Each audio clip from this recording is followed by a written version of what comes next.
welcome to the Election Unfiltered here on Authentic Plus TV. My name is Sarah Tete, and today I'll be doing the discussion with our own Papa, the authentic man himself. Those of you who have been on the platform for long, you already know this man. And if you are just joining us, or for some few days now you've been joining us, you are yet to meet our Papa, the authentic man himself, Mr. Jibel Nielsen. You're welcome. Thank you. All right, today we are going to talk about American discussion. You know, when it comes to USA, everybody is interested in their election. And whether you like it or yes, Donald Trump have won the election. And that is what we are discussing today. So make sure you stick glued to your chair and listen carefully. Because today we are going to have a discussion about the victory of Donald Trump. Do stick and stay. Have your Coke, your popcorn, like a movie night, and enjoy. Hello, you're welcome once again, Mr. Authentic Man. Thank you, Madam Authentic. Thank you, too. How are you doing? I'm good. You know, we are talking about Donald Trump victory, but it seems like when it comes to U.S. election, everybody is interested to know something about it. Why? U.S. has been the, let me put it this way, the major house on the globe. In terms of everything that moves around, they are the ones that move things around. So it doesn't mean United States of America holds the world? In a way, I would say yes, because there's no other country that boast or pride themselves with the fact that America is the greatest of all the nations. I haven't seen any country that calls themselves the greatest apart from America. So if anybody would want to do that, then they would have to come out in that direction for us to see, because they are controlling almost everything in this world. It seems like you are part of those category people, kind of people who really likes to listen to everything about United States of America. Not really, but then I seem to like America. I have a couple of friends and family who live in America, and sometimes I get enthused, I get happy about how they run their country. And then, mind you, they brought about democracy. Just what I said now, I know is debatable, because I know somebody specifically about the democracy. Yet the democracy, I know is a debatable kind of topic that I just raised. Yeah. And so, I wanted to even ask you, but since you have. Yeah, but then obviously it looks as if, they tried to, not imposing, I should not say, but they tried to, have a move that would ensure that, every other country is democratized, you understand, in a sense, so that, they actually would, let me put it this way, they have to fight their way to ensure that almost every country, elect their leaders through the polls. Okay. You understand? Instead of, most of the countries where we do not even have a monarch, but then leaders of those countries, some what were termed as being dictators, just because they've stayed in power for long. And then, there's this philosophy that says that power corrupt, but then absolute power corrupt absolutely. So this is the kind of area that I seem to like about America. And then they have ensured that almost every country on this globe is doing democracy, with the exception of some other countries that have the monarch, like the United Kingdom, whom I would refer to as, the UK. We are not talking about UK today, but they are the people, the only people that in history kind of colonized America. So that is America's kind of leaders in that direction. Apart from this, UK, who is practicing a monarchical kind of government, and then Saudi Arabia, and then when you go to Dubai, and then some few countries in the world, almost everybody is practicing democracy. Can't get to say America. So if I say, or if they kind of pride themselves of being the greatest, I mean, they have influence on the globe. So, They have yeah, influence. in everything that you've said, you have indirectly said America has power. Exactly. Yes. So is it indirectly or directly? Okay, both of them. Both of them. Anyone I goes. think I would side with you if you want to use both. Anyone goes. Okay, so let's quickly delve into the main issue for today about Donald Trump victory. What do you think about his victory? I am yet to see because if you compared his victory of 2016, the euphoria that occasioned, and if you compare it to with what is happening now, I think now people are more happy. It seemed and it looked like, you know, something that they expected. They wanted Trump to win because if you go back into history in 2016 when he won, we saw people even destroying their properties. Their TV set, we saw on videos people smashing their cars, windscreen, we call it windscreen here. They have a way of calling, they call it, you know, destroying their properties, basically. You understand? I haven't seen any video in that regard. But what I seem to have seen is kind of happiness almost all over. It looked as if they kind of, it's something that they expected. But what do you think made people to vote for him instead of Kamala Harris? Because she being the current president, I think maybe people should go in her way, rather than his. No, it doesn't. It doesn't really work like that. You know, one thing that worked to his advantage was the fact that, you know, he has been a president before for 4 years, and then what he did was compared with the Democrats 4 years, which they were doing, and then Trump didn't. If you like, I would say he didn't rest. For me, I would say that he campaigned from the moment he lost the election till he's going back into the White House again, because he was always speaking. He spoke throughout the 4-year tenure of Joe Biden. He's indeed a hard-working man. Yes, he really spoke throughout, you know, bashing them here and there, sometimes teasing them, you know, and then so he didn't relax. Yes. There was no way he relaxed. And his victory had made me learn something, that if you need something, you have to work towards it. That's right. If you sit on it, Masa, forget about it. You have to work hard. So are you believing in the philosophy that Africans, instead of working, we always find ourselves in the churches, 24/7? Honestly, even if you are sick, people will tell you to pray. Instead of going for medication. You see that thing. You see, I don't know, but I think it's about time people start thinking deep.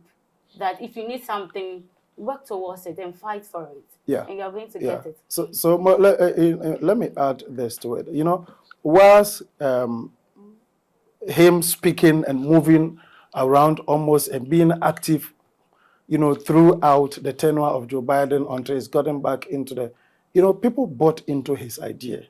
Because whilst he was speaking, especially the issues to do with wars. You understand? Yeah, the issues to do with wars, and you know, what he spoke about them made people feel that you know, they rather needed somebody like him instead of you know, going into wars and all those kind of stuff. Okay, so after his victory, he came out to give speech and all that. And even during the speech day, you could see that most Americans were excited to have him back in the White House. Okay, so let's talk about the things he said during his victory speech. He spoke about more tariffs when he said he's going to add 10% to more goods, more importation goods into the country. What do you think about that? Yeah, Trump has made us aware that he's someone who loves tariffs, and that he's going to put a lot of tariffs, you know, to be able to, you know, clear his deficit, the trade deficits that America is facing now. So he's somebody who is not going to sit idle. He knows that he's going to enrich America's coffers by, you know, imposing 10% on all 10% tariffs on all goods that are imported into America, and he's sure he's going to do it. And I think it will be a good thing for him to be able to raise money to cover what is lost, if there is. Oh, okay. And do you think it's a good initiative from him? Yeah, that is America, and America is one of the largest markets, on the globe. So if they are imposing 10% on all goods that come into the country, then it means they are going to have a lot of income or revenue generated into their coffers. So me sitting here in my studios together with you, I mean, if somebody has the means to generate that revenue, why not? It's going to go into development of the country. So, countries, kind of develop or grow by, strategically putting where, tariffs have to be so that government can raise money. So I think it's an avenue for raising money to help or develop his country. Okay, but how about the tax relief he spoke about? So the tax reliefs are going to go for the American companies so that they would be able to produce more to support their industry. Okay, that's good. And I think they will love it because as he was talking, you could see that people were excited listening to all these things he was saying. So, but people talk about the fact that when you are born in a country, you automatically become a citizen of that country. Yeah. But in his speech, he was talking about mass deportation, which linked to that. And he's saying that when he comes, there's nothing about automatic citizenship. Yeah. But before I come to that, I want to delve a bit more into the issue to do with the tariffs. Tax, okay. Yeah, because I heard him also mention that he's going to put 200% tariff on countries that have imposed tariffs on American goods. You understand? So countries that have imposed taxes, okay, on American goods. So he's threatened 200% tax, and then especially he wants to stop. He wants to put a stop to importation of Mexican cars into America. So they are also going to suffer that kind of tariffs. So, and then moving forward to your question, America's 14th Constitution Amendment deals with the fact that when anybody is born into the country by an immigrant, the child becomes an automatic citizen.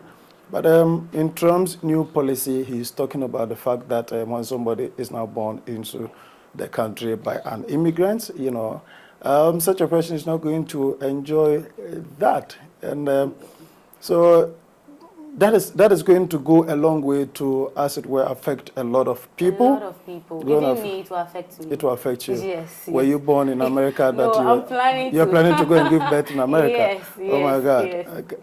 So my guys, there you have somebody who is coming to. I think you need to speak with President Donald Trump. This policy is really going to affect me a lot, and a whole lot of other countries. I think they are going to look into it. I think they should look into it again about this policy. Is it because you want to personally? Oh, it's not because I want to personally go there, but because most people, I know one or two people, like they really like to go to the country whenever they are pregnant. Why would you do that? Don't you think it's something deliberate?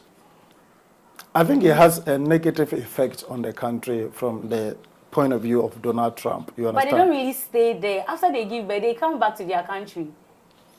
It's just that they want to have the name. Their children want to have the name American citizen. That's the motive behind it. So that means anybody with the American citizenship, you're kind of enjoy certain privileges. Yes. And so that is the more reason why, most people from across the globe want to go there and give. But he has to look into it. All right, so what do you think the relationship between America and China is going to be with Donald Trump being the president now? That's a very good question. He's already threatened China as well, and he want to phase out Chinese import into the American land, that they are going to phase out things like imports such as steel, pharmaceuticals, and into the American market, onto the American market. And it's like they are also going to, as it were, block or prevent Chinese companies Yes. from owning companies within the steel area, in the pharmaceutical, in the real estate. So it's something that Donald Trump is going to make sure that it happens. And you can see that in all of these, his mindset is to ensure that American companies are owned by Americans. Okay. But do you think with this decision is going to affect China badly or in a good way? It's going to affect China because the American market is very huge. You understand? And then most of their product, is being directed to the American, of course, there is grading that a higher grade that goes to the American, market than it comes to the Africa. I mean, if you ask me, because they have kind of a decision or a say in whatever comes to their market, unlike Africa, So when they are going to prevent you from bringing goods into America, then it's going to be a very big problem for you, especially, preventing you from owning companies, because now it looks as if Chinese companies are owning or they are into the space of the real estate and the, steel companies and all those kind of stuffs in America, making good money. And then Trump is going to ensure that all of these are curtailed. Wow. American business owned by American people. Wow. So what is going to happen to these companies owned by Chinese people in the country? So you definitely would have to change ownership by way of, selling off your shares to, yeah. So I think he's going to roll up something. This is very interesting. Yeah. And it's going to be tough, I guess. But interesting, It's going to be interesting. All right, so you also spoke about the fact that he's going to end wars. What about that one? What do you think? Yeah, I think it is something that is doable. And, during his tenure, he made sure that there was no wars. And it was only ISIS that he defeated. And in record time, during his victory speech, that's the way he put it, they defeated ISIS in record time. And he was even priding himself with the fact that if it were his tenure or his term of office, the war between Russia and Ukraine wouldn't have happened. And then also between Israel and then the Palestinians wouldn't have happened. Because at the end of the day, it is women and children that suffer. And then mind you, America is a country that really care about issues to do with women and then children. And so, and then there's this, knowledge that when there are wars, it is women and children that suffer the most. And then it's obvious for everybody to see, looking at the videos that circulated on social media, that, anytime there was a bomb or detonation of something somewhere that you hear, it is women and children that, either they are wailing or, their kids being carried, here and there. And so I think I share in that kind of policy. The push to end war policy is something that I really like, because I don't believe that for whatever reason somebody should be able to, pull a weapon somewhere and be able to end a brother's life. That is something that I truly do not subscribe to. So his policy about ending wars in that direction, I think I really appreciate it. And he also is somebody who is believed to be a very good negotiator. And so if he says that his tenure, he's going to ensure that there's no wars, and I think it's something that he is capable of doing. This also goes to the fact that America is great. Okay, you've really enlightened us on so many things. And I want you to tell me how you think this year's election in the United States of America went. And I think that will be all for today. Yeah, the elections in America, unless there's anybody in America who would speak otherwise, I think it has been peaceful, and compared to other I years? hope that after this election, nobody will, speak about any rigging Okay. here and there, as compared to the last election where people were talking about elections being rigged. I hope and pray that that does not happen, and we've not even seen or heard any fatalities, especially, with the exception of, let me put it this way, with the exception of Donald Trump himself, who was nearly kind of sacrificed. But during his victory speech, he mentioned that somebody told him that God kept him alive for a Yes, reason. yes, yes, So, yes. which means that one thing I like about him is that he believes in the existence of God. So I think it's a good thing that he believes that God spared his life, because if you look at where the bullet passed through his ears and gotten part of his ear, injured, I believe in that as well. I share in that his life was spared for a purpose. So for whatever reason, now he's the president. And so every American president, I don't want to say something that people are going to attack me, but it seems that is the case, rules the world. And so I hope and pray that whatever he has said he would do, which he was also kind of, talking about, that he's a promise keeper. He said he's a promise keeper, and he's going to ensure whatever he has promised, he's going to deliver on. So let's hope and pray that he's able to do that. And what I would say, about this year's election holistically is that it has been very peaceful, and we didn't, as it were, see any, or hear. We are here to hear anyway. Let me put it this way. One thing I also, let me say, I kind of enjoyed about his speech was the fact that this is the first time I'm seeing a president delivering his victory speech and calling some people onto his podium to also come and speak. And then I also appreciate the fact that he was kind of eulogizing Elon Musk for his successful spacecraft kind of,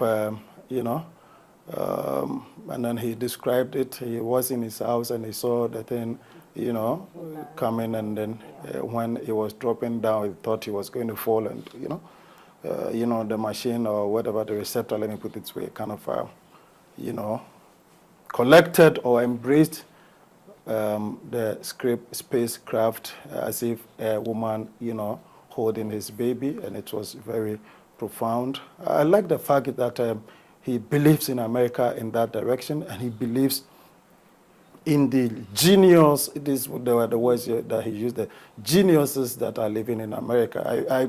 I hope and pray that Africans would also have the, this kind of bravery and courage, and then the love to, as it were, believe in their own people that are very genius and are doing things individually to support the nation. All these people, I think, need kind of commendations, Okay. and I seriously commend him for liking and loving his people and then praising them very high. So looking at this year's election in the United States of America, how do you think, comparing it to Ghana, how do you think Ghana's election is going to be on this 7th December? So U.S. elections have different dynamics compared with Ghana's own. However, it's just a matter of, because they are, ones that we are kind of learning from in terms of democracy, we have to ensure that the democracy that we are practicing is also peaceful, especially this year's election has to be very peaceful. And that is what I am hoping and praying to see. Okay. So, per what you've said, do you think the United States of America, their election, is going to have an influence in this year's election in Ghana, due to the fact that, Donald Trump was once a former president in the United States and has, by God's grace, has won again, has gotten the chance back to the White House? So, looking at this, what do you think the chances of free and fair election in Ghana is going to be? judging from your question, you know, it is yes and no. It is yes and no, because I already mentioned that U.S. elections have different dynamics compared to that of Ghana.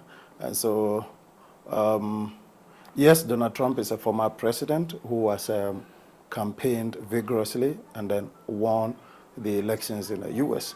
So in Ghana, we also have another one-term president who is also seeking re-election into the Flagstaff House if he's voted for as the president. So let's hope and pray. Well, if he has sold himself out enough, and whatever he did in the previous years, if it resonates well with the people, and the citizens are okay with him, and they are going to vote for him because they've seen what he did, and then what another government that came in between has also done. So it's like comparing 4-year kind of service to the people, and then 8 years service to the people by 2 different administrations. So if the former president did so well, did so good, then why not? The people can vote for him just as they voted for Trump. But if the people are not so much enthused about what he did, then I beg to differ. It will not be same. So it is about work. And I must say that Africans and then Ghanaians specifically this year's or of late are kind of, being, let me put it in quotes, wise in terms of decision making as far as choosing their leaders, is concerned. You understand? They don't vote by kind of a mere, promises and all those kind of stuff. Yes. They really look at you and then make sure that whatever you promise, you're able to deliver. So now they're looking, if they have to look at track record, if what I'm saying is going to be true, then they have to look at track records of these 2 parties. One has been in power for 8 years, the other 4 years. Let them compare, and whoever they deem fit to win the election wins, and then would take it out from there. So from a perspective, do you think it's going to be peaceful, very peaceful? That depends on, the security agencies, because they would have to put in place serious security measures to ensure that the elections, go very peaceful for the citizens to enjoy. Because this year's election, we don't want to lose a single soul just because of elections. Why would somebody die? So the security agencies would have to be very up and doing to ensure that, everybody, go vote peacefully and then go home and then just, by virtue of social media, get to know what is happening. And, we take it out from there. Okay, thank you very much, Mr. Authentic. Thank you so much, Madam Authentic. All right, so today I moved slightly from the usual, not entirely. This is Authentic Plus TV. Kindly do subscribe and don't forget to please follow us on all social media platforms. My name is Sarah Tete.